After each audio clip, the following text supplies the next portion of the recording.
You okay?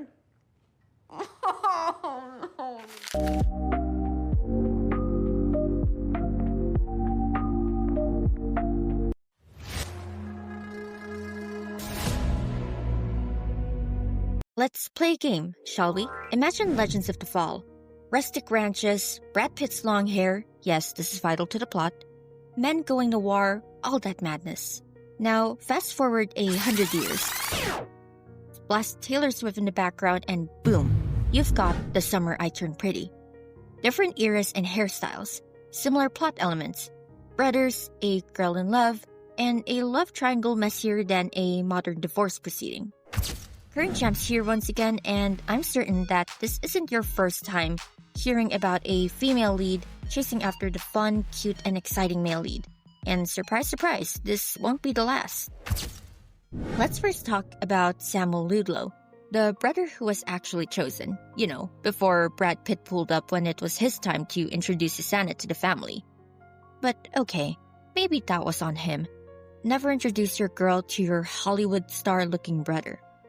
This man, at his core, is textbook husband material.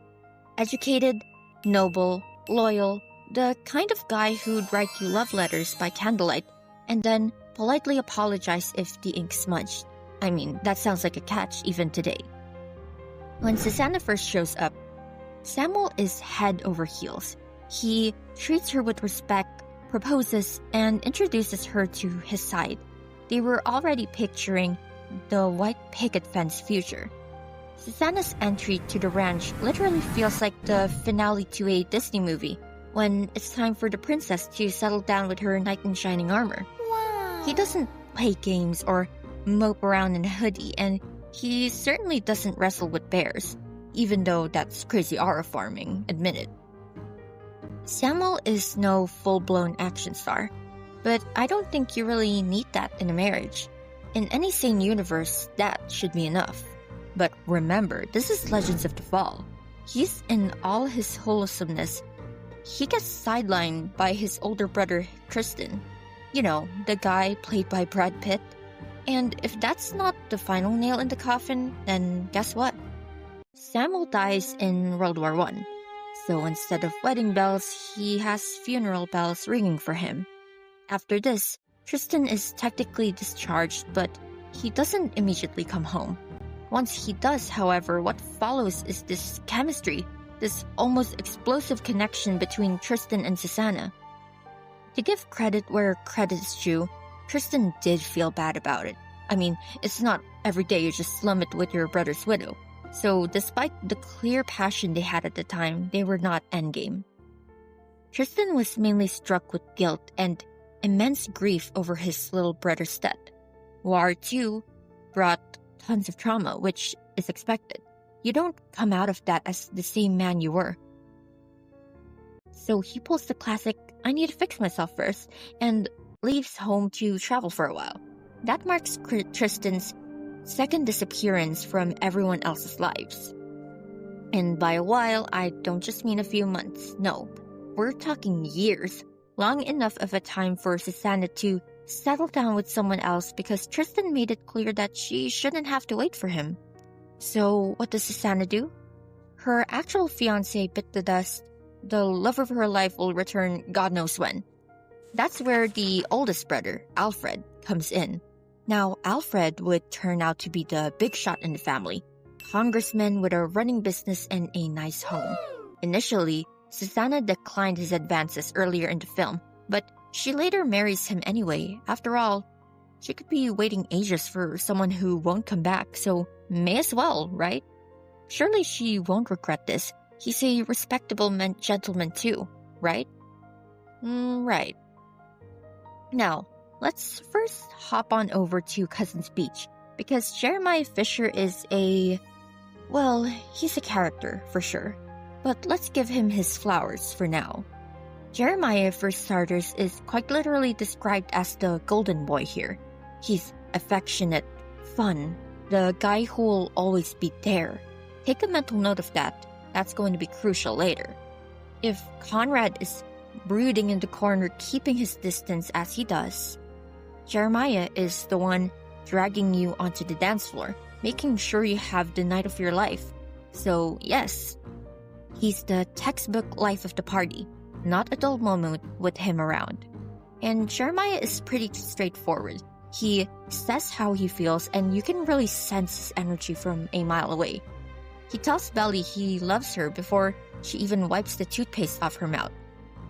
He's the type of guy who'll make you playlists, take you on the most spontaneous dates imaginable, and hype you up like he's your personal PR agent.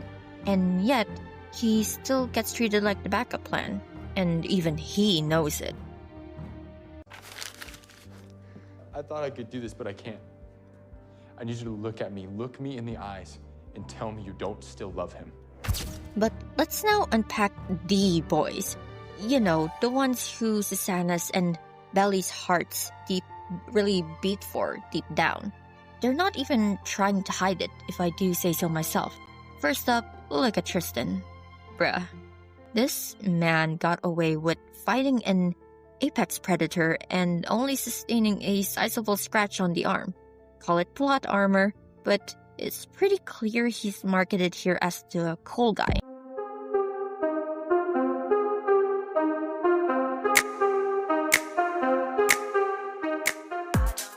That's a touch too extreme for my taste, but hey, props to him. Whatever makes him happy. Remember the battlefield scene where, after Samuel dies? Tristan is pretty damn shaken. This death trauma will be recurring quite a bit, so just you wait. And his love life? My guy just collects women like Pokemon cards, gets it on with his dead brother's widow, dips out, comes back years later on a horse like he's going to save the day. He's like that brooding bad boy who ghosts you for 3 months, comes back with a motorcycle and a tattoo sleeve. Romantic in the movies, but in real life, that's just sad. But in all fairness to Tristan, he has the decency to at least warn Susanna about it.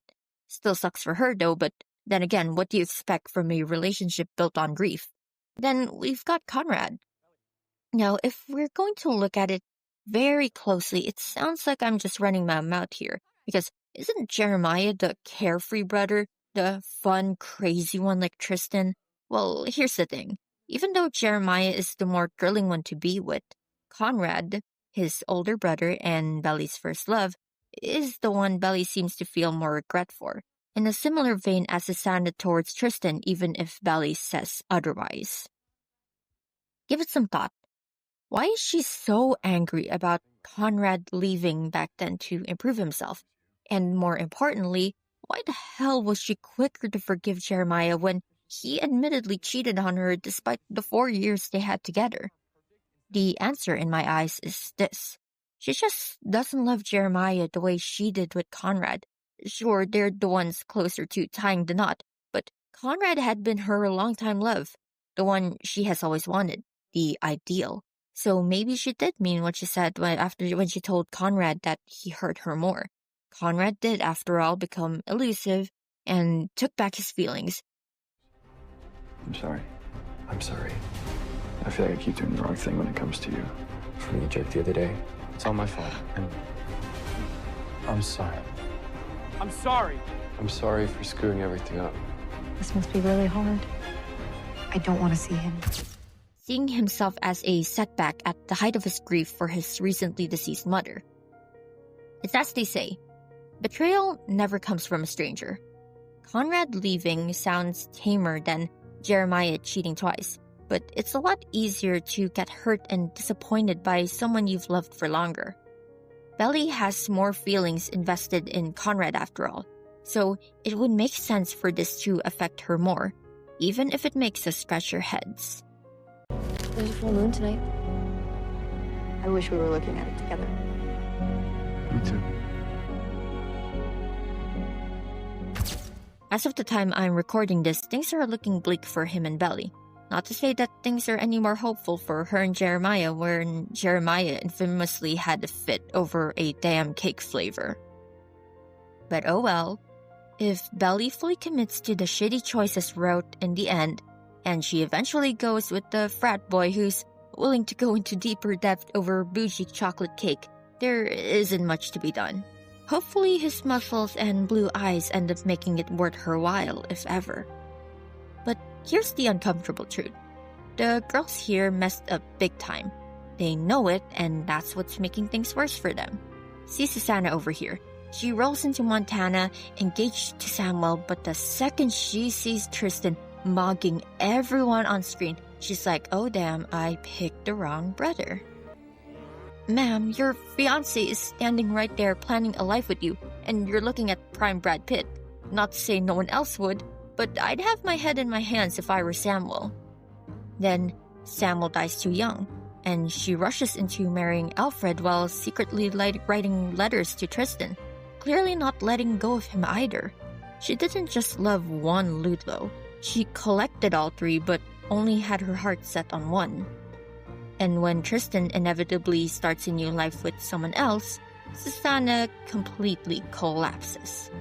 Picture this, the love of your life, whom you haven't seen in so long, he's finally back, but now you're chained to his brother, just as he is now intertwined with a woman who's living the life you've always wanted to live with him.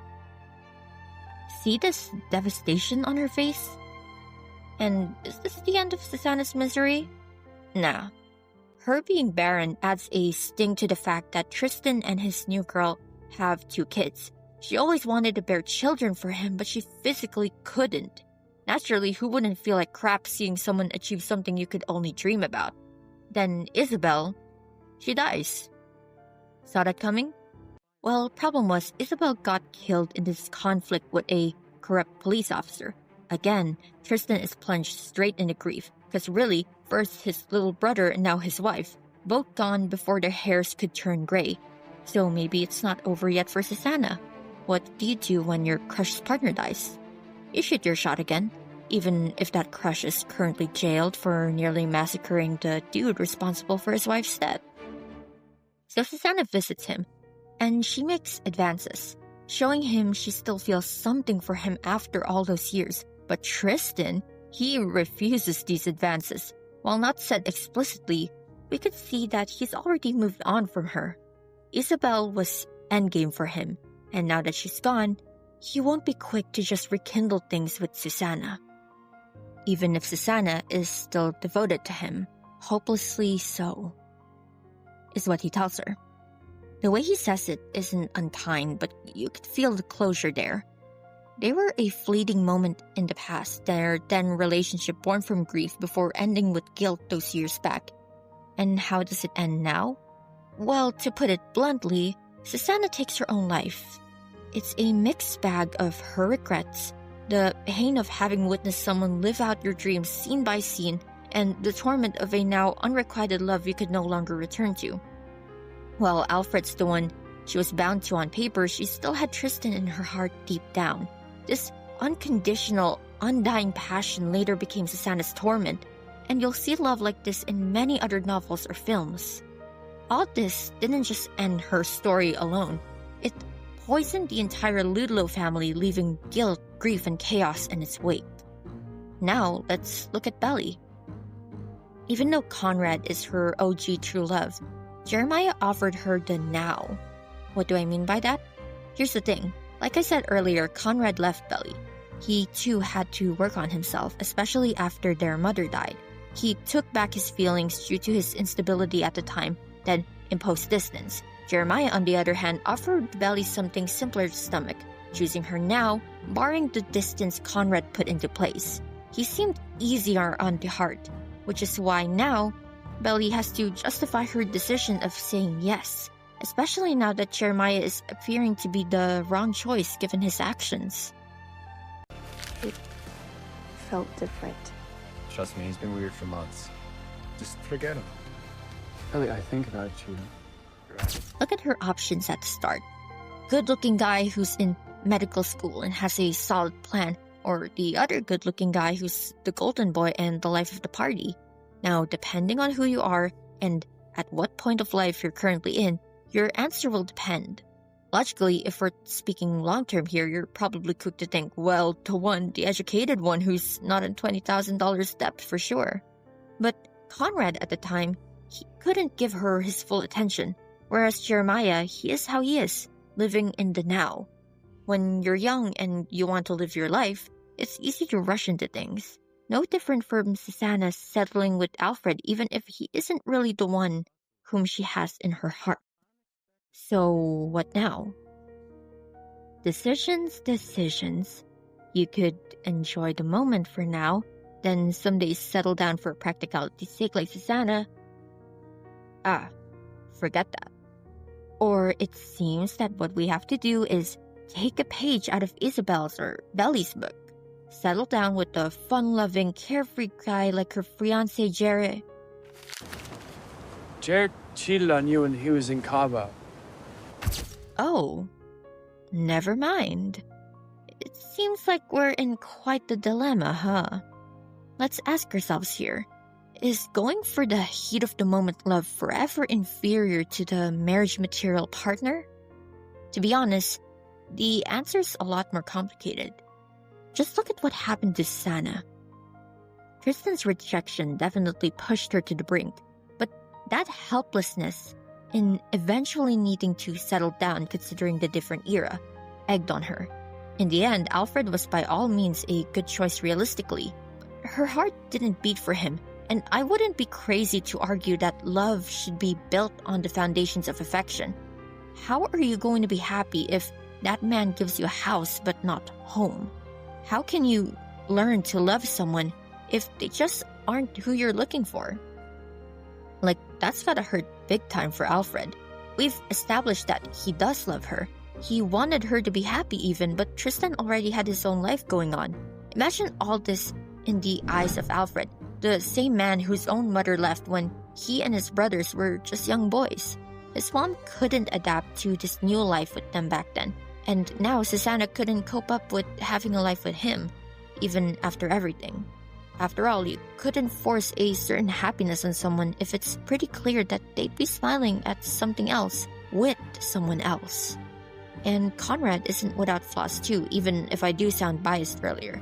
Because really, taking back your feelings, who wouldn't take a step back after that?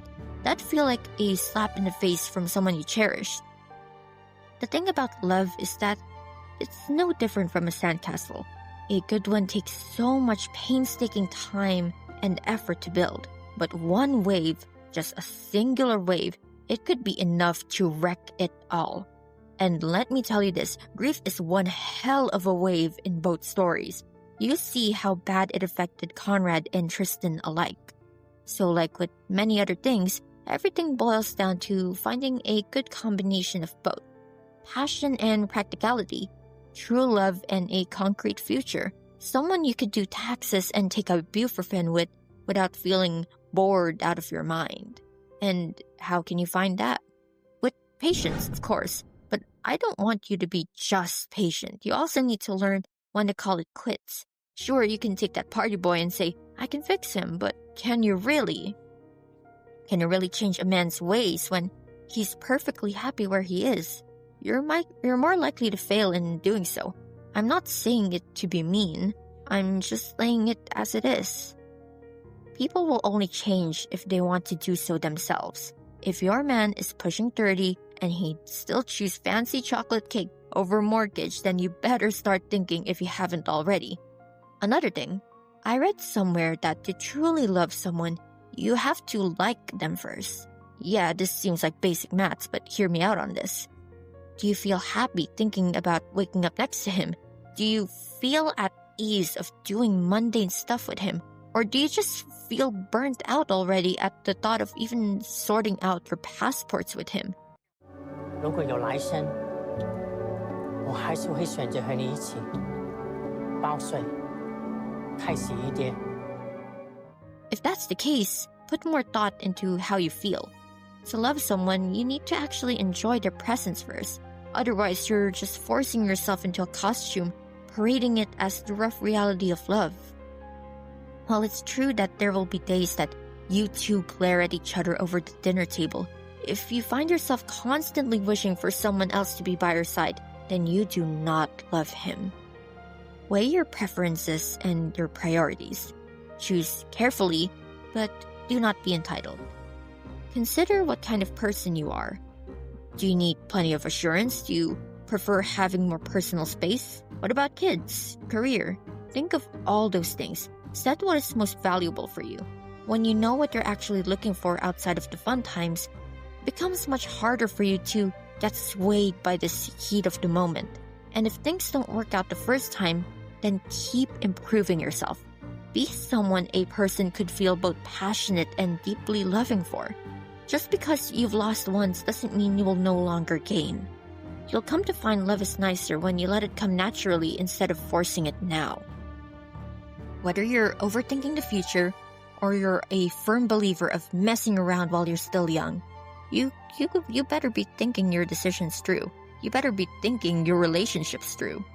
Maybe you could afford to be indecisive as a teen, but you'll be slowly losing that privilege, especially if your end goal is to settle down. So answer this for me. Are you falling prey to rushed, instant love? Or will you give yourself the grace of a good choice away from all the mess? This is all for you to decide. Susanna has taught us the tragedy of such deep devotion, and Belly has taught us that your boyfriend shouldn't be using a proposal to apologize for cheating. Jokes aside, she showed us just how much of a headache a miscalculation could cause. So, word of advice, don't pick your poison. Be smart and pick something that won't kill you. Choose something that will both satisfy and make you happy in the long run. And better yet, choose to stick with me, because we'll never run dry of stories. Current Champ once again, peace out.